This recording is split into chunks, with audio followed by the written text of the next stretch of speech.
এঁচোড়ের recipe তো সবাই খেয়েছো, একবার এইভাবে ট্রাই করে দেখো। মাছ মাংস ছেড়ে দিয়ে তোমরা এইভাবে এঁচোড়ের রেসিপি বারবার খেতে চাইবে। So hello guys, welcome to Shrabani cooking channel. আজকে আমি বানাবো এঁচোড়ের একটা মজাদার রেসিপি। মাছ মাংস বাদ দিয়ে তোমরা এইভাবে বারবার খেতে চাইবে। তো ভিডিওটি শেষ পর্যন্ত দেখার অনুরোধ রইল। নিরামিষ না বানিয়ে আমি আজকে আমিষ এঁচোড়ের রেসিপি বানাবো। শেষ পর্যন্ত দেখতে থাকো, আশা করি তোমাদেরও খুবই ভালো লাগবে। আর ভালো লাগলে অবশ্যই লাইক, কমেন্ট অ্যান্ড শেয়ার করে দিও। তো চলো শুরু করা যাক। দেখো, এঁচোড়টা অনেকটাই বড় ছিল, সেই কারণে আমি এভাবে হাফ ফার্স্টে কেটে নিয়েছি। তো এখান থেকেও আরও অর্ধেক করে নেব এইভাবে, ঠিক। তো পুরোটা তো করা যাবে না, 4 কেজির বেশি ছিল এঁচোড়টা, সেই কারণে আমি কিছুটা কিছুটা করে এভাবে ছুরি দিয়ে কেটে নিচ্ছি। তো চলো এইভাবে আমি এটাকে ছোট ছোট পিস করে কেটে নেব। যতটা আমার দরকার লাগবে, প্রায় 1 কেজি মতো আমি কেটে নেব, ঠিক আছে। তো এইভাবে সাইজ করে আমি কেটে নিচ্ছি। এরপরে দেখতে থাকো তোমরা, এই দিকটা কিছুটা করে কেটে দেবে। এরপরে খোসাটা এইভাবে কেটে বাদ দিয়ে দেবে, না হলে কিন্তু তেতো লাগতে পারে হালকা। তো ছালটা ভালো করে এইভাবে বেশ দূর থেকে কেটে নিও। এইভাবে আমিও কেটে নিচ্ছি, দেখতে থাকো তোমরা। তো এঁচোড় কাটার আগে বলে দিই, হাতে অবশ্যই সরষের তেল মেখে নেবে, না হলে এর আঠাটা ছাড়াতে খুবই কষ্ট হয়। তো দেখো এইভাবে আমি এঁচোড়গুলো সব কেটে নিয়েছি। এরপরে কড়াইতে আমি দিয়ে দেবো। অবশ্যই কড়াইতে আগে থেকে আমি সরষের তেল মাখিয়ে তারপরে আমি জল দিয়েছি। তো জলে এখন এগুলো রেখে দিচ্ছি কিছুক্ষণের জন্য, এইভাবে আমি রেখে দেব। এরপর আমি এখানে 2টো আলু নিয়ে নিয়েছি। আলুর খোসাটা ছাড়িয়ে এইভাবে আলুগুলো, একটা আলু 4 টুকরো করে এইভাবে আমি কেটে নিচ্ছি। 2টো আলু নিয়েছি, 4 4 8 টুকরো আমি করে নেব। তো আলুটা কাটা হয়ে গিয়েছে। এরপরে আমি কুকারের মধ্যে জলে রাখা এঁচোড়গুলো দিয়ে দিলাম। তো পুরোটা দিয়ে দিলাম এঁচোড়টা। এরপরে এতে লবণ আর হলুদ পরিমাণ করে দিয়ে দেবো। এটা আমি কুকারে দিয়ে দিলাম সেদ্ধ হওয়ার জন্য। তো একটা সিটি মেরে আমি বন্ধ করে দেবো। এঁচোড়টা খুব ভালো, তো কম সেদ্ধ করলেই হয়ে যায়। তো লবণ দিয়ে দিলাম পরিমাণ মতো। এবার দিয়ে দেবো হলুদের গুঁড়ো। 1 কেজি এঁচোড় নিয়েছি আমি, কাটা এঁচোড় বলে দিলাম। তো দেখো এবার আমি এটা ঢাকনা দিয়ে এখন ওভেনের মধ্যে বসিয়ে দেবো সেদ্ধর জন্য। তো চলো সেদ্ধর পর তোমাদের দেখাচ্ছি।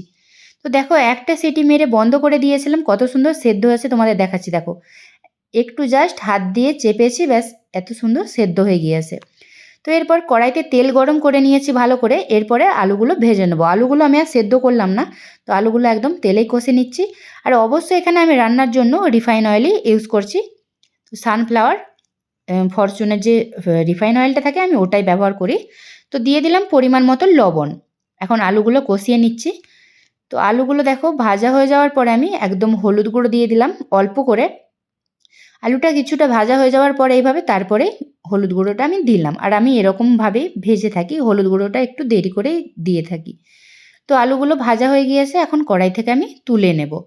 আর অবশ্যই ঢাকনা দিয়ে ভেজে নিও, তাহলে কিন্তু ভেতরটা ভালো করে সেদ্ধ হয়ে যাবে। আমি 1 2বার ঢাকনা দিয়েছি মিডিলে। তো আলুগুলো তুলে আমি ওই তেলের মধ্যে এখন সেদ্ধ করে রাখা এঁচোড়গুলো দিয়ে দিলাম কষানোর জন্য। তো চলো এঁচোড়গুলো এখন ভালো করে কষিয়ে নেব। তেলে যদি ভালো করে কষিয়ে নিই তাহলে কিন্তু রান্নার টেস্টটাও আরও দুর্দান্ত লাগবে। তো চলো দেখো এঁচোড়টা ভাজা হয়ে গিয়েছে। এরপর আমি এটা তুলে নেব।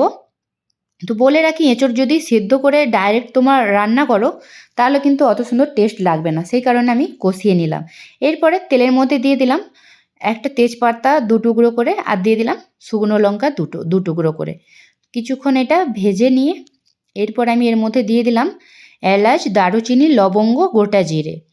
তো অল্প অল্প করে দিয়ে দিলাম গোটা মশলাগুলো।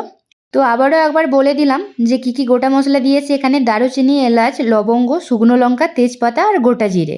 তো তোমরাও এইভাবে দিয়ে দিও গোটা মশলাগুলো। তো এইভাবে ভেজে নিয়ে কিছুক্ষণ এবার কুচিয়ে রাখা পেঁয়াজ আমি দিয়ে দিচ্ছি। আমি 3টে একদম বড় সাইজের পেঁয়াজ নিয়েছিলাম, এইভাবে কেটে নিয়েছি। আর লম্বা দিকে কাটবে না, এভাবে আড়িদিকে ফালি করে নেবে পেঁয়াজগুলো, তাহলে কিন্তু সেদ্ধ হতে আরও তাড়াতাড়ি সুবিধে হবে।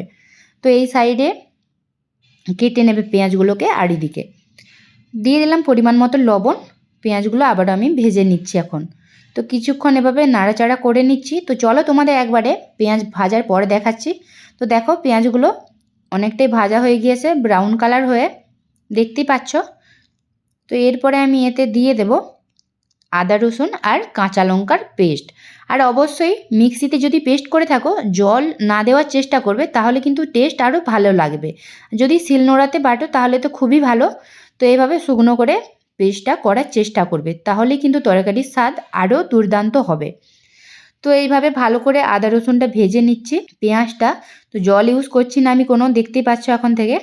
তো কিছুক্ষণ এভাবে ভেজে নেওয়ার পর আমি দিয়ে দিলাম এখানে 1 চামচ কাশ্মীরি গুঁড়ো লঙ্কা, আর 1 চামচ দিয়ে দিলাম লঙ্কা গুঁড়ো, 1 চামচ হলুদ গুঁড়ো, দিয়ে দিলাম জিরে গুঁড়ো 1 চামচ, আর ধনে গুঁড়ো 1 চামচ। এরপর আবারও ভালো করে আমি মিক্স করে নিচ্ছি। আর মশলাটা একদম ভাজা ভাজা হয়ে গিয়েছে, দেখতে পাচ্ছ। তো আদা রসুনের যে কাঁচা স্মেলটা চলে যাওয়ার পরেই কিন্তু গুঁড়ো মশলাগুলো দিলাম। তো মশলাটা একদম ভাজা ভাজা হয়ে গিয়েছে। এখন আমি কিছুটা পরিমাণ জল অ্যাড করে দেবো এতে। তো একদম অল্প করে জল দিলাম। তো জল দেওয়ার পর আবারও ভালো করে মিক্স করে নিচ্ছি। তো দেখতে থাকো।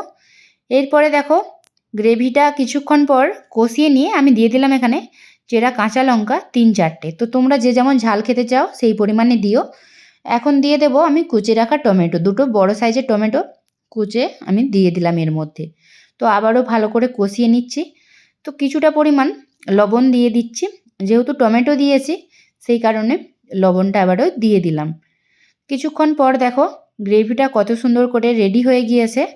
তো এরপরে আমি দিয়ে দেব ভেজে রাখা আলুগুলো।